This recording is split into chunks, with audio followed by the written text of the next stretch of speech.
nagkaroon to ng issue na ano eh, na ito dalawa yung start, binalot tinago yung mga ano, nakalabas, may silant pa,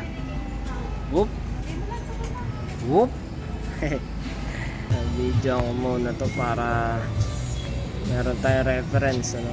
Ito hindi ko alam eh, titrace pa itong mga to.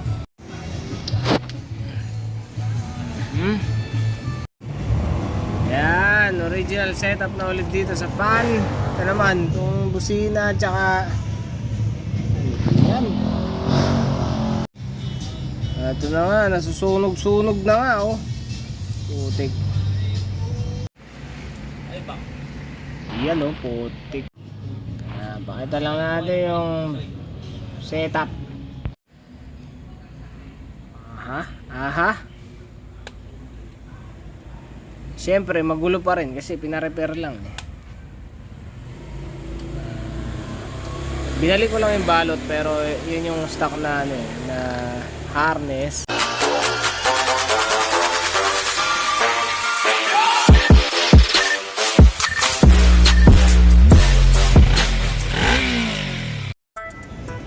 Sige. Wala, part 2.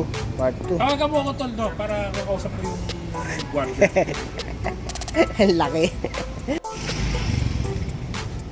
Dyan lang speed. Laki, shopboy na yun Shopboy, big boy Puta, hirap. Kailangan mo pang kalasin yung gulong. Taragos yan. Pinalipat dito eh. Yan talaga hirap, putik.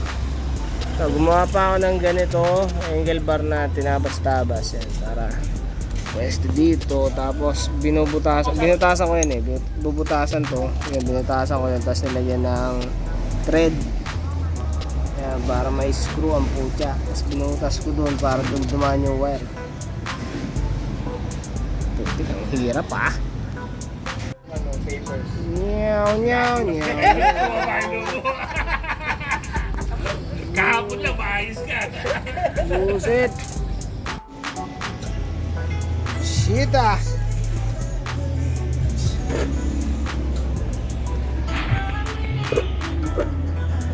Pag naman, putik.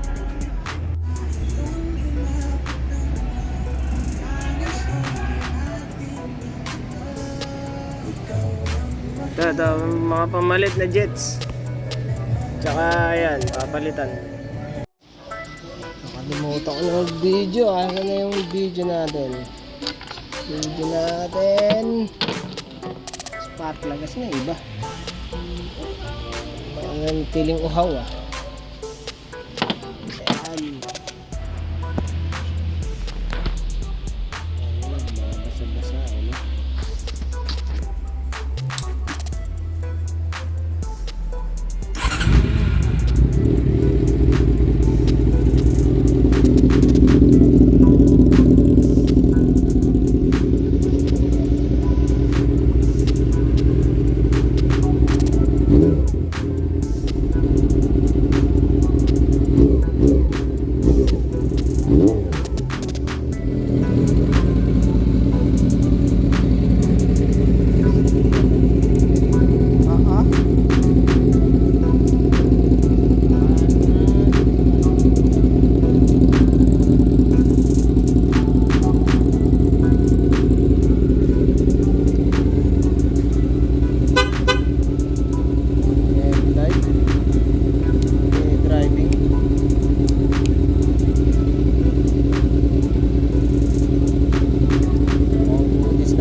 Ito pa pala, yun yung pala.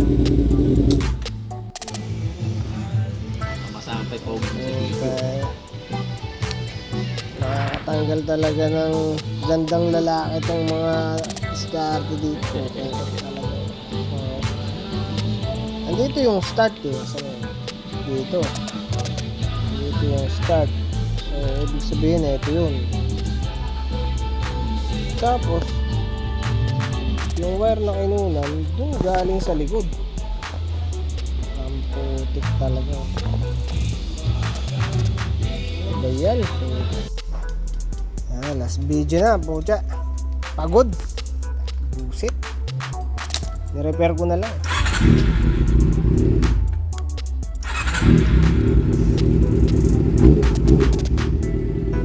Hanip. Kaya ako nga pala, peldo ko ng speed cable kasi stock up na yung cable niya eh. Yan. Ang problema, hindi umabot dun sa speed gear. Pati speed gear yata mapalitan din.